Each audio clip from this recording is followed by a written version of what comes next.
Сломшкова площадь названа так в честь выдающегося славянского просветителя, епископа Антона Мартина Сломшика, которому Марибор обязан своим славянским обликом.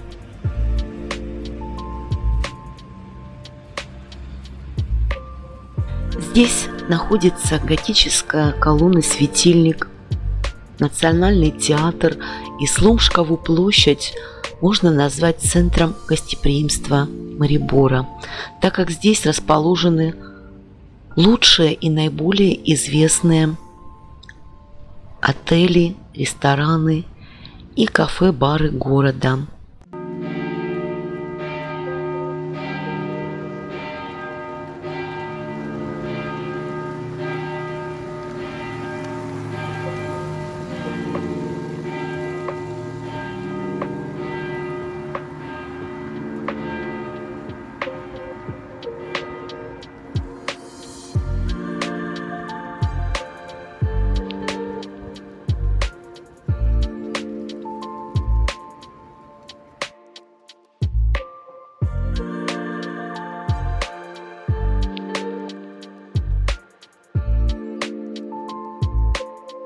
Как я уже сказала, на площади можно увидеть готическую колонну-светильник, воздвигнутую в 1517 году.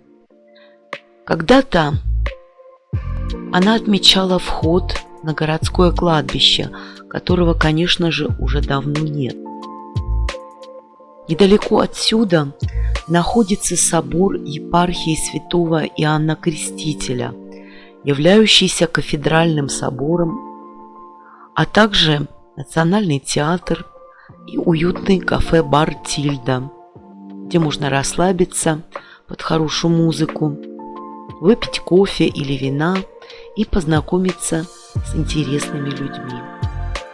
Кафедральный собор святого Иоанна Крестителя является главным католическим храмом в Мариборе.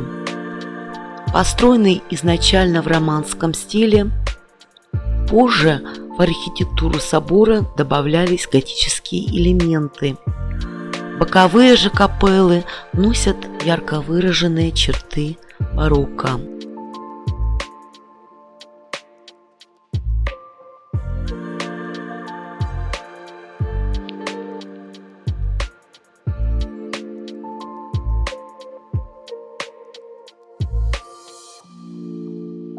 Высота соборной колокольни, перестроенной в конце XVIII века, сегодня равна 57 метрам. В храме хранятся останки епископа Сломшика, причисленного к лику блаженных.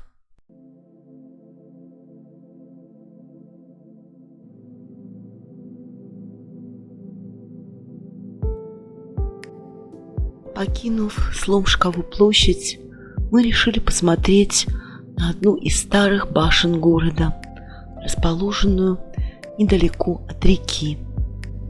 Всего в городе сохранились 4 крепостные башни. Водонапорная башня, которая не давала возможности туркам занять берег Дравы, в которой сейчас расположена винотека. Иудейская башня, построена во второй половине XV века. Она выполняла функции резиденции начальника городской стражи. Черная башня – частица северного оборонительного бастиона. И, наконец, последняя судная башня – старейшее укрепление Марибора. Судная башня является одной из сохранившихся до наших дней оборонительных башен крепостной стены Марибора, благодаря которой город был хорошо укреплен от турецких вторжений. Возраст судебной башни отсчитывается с начала XIV века. В 1540 году башня была перестроена как крепость. Название башни связано с ее функциональным применением. Когда-то здесь проходили судебные слушания и зачитывались приговоры обвиняемым. Стоит отметить, что башня фигурировала и в знаменитых расправах над ведьмами. Современных же обликом башня обязана перестройке, произведенной в 1830 году.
Осматривая знаменитые памятники архитектуры, просто невозможно было не заглянуть в дворики старой части города, чтобы увидеть, так сказать, быт местных жителей изнутри и еще больше проникнуться атмосферой и колоритом славянского Марибора.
Так, любопытствуя и любуясь средневековыми строениями, соседствующими с современными сооружениями, мы вышли на третью знаменитую площадь города – Грайскую площадь.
Райская площадь – это одно из наиболее известных и посещаемых туристами мест в Мариборе, потому что именно здесь находится единственный уцелевший из 3 замков, защищавших город во время войны. Сейчас в Мариборском замке 15 столетия, построенном в духе поздней готики, располагается краеведческий музей, обладающий богатыми коллекциями.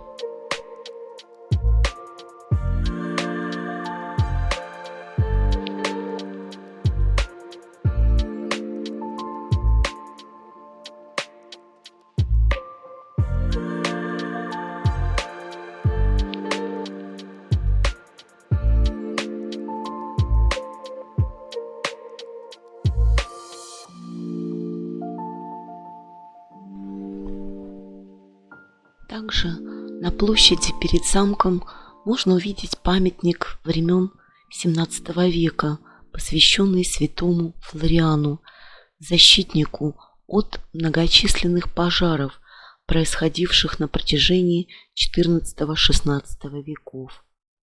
Он обновлен несколько лет назад.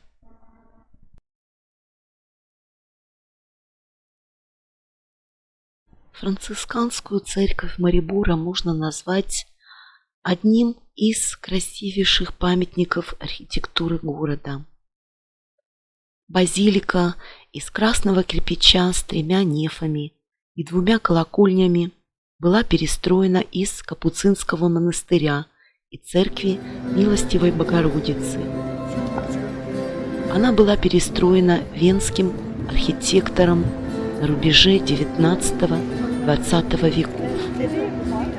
Внутри церкви можно полюбоваться на великолепный орган, фрески и витражи.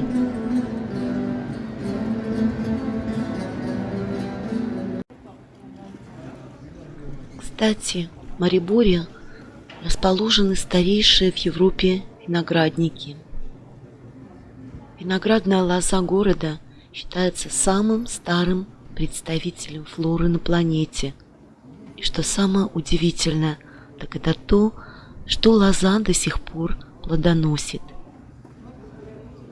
Возраст лозы составляет более 400 лет. Растение занесено в Книгу рекордов Гиннесса. Виноградная лоза Марибора символизирует богатую винодельческую культуру города. На площади Свободы находится 4-е по величине винное хранилище в Европе. Там хранятся свыше 5 миллионов литров вина, которые называют подземным миром Марибора.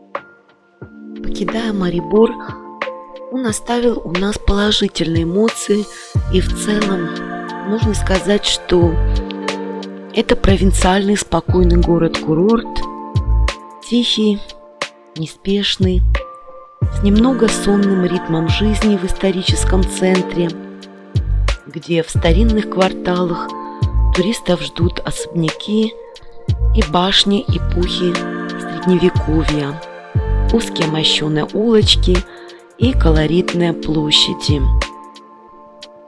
Приветливые простые жители, уютные кафе и ресторанчики и приятные впечатления оставила после себя эта однодневная рождественская поездка в славянский Марибор.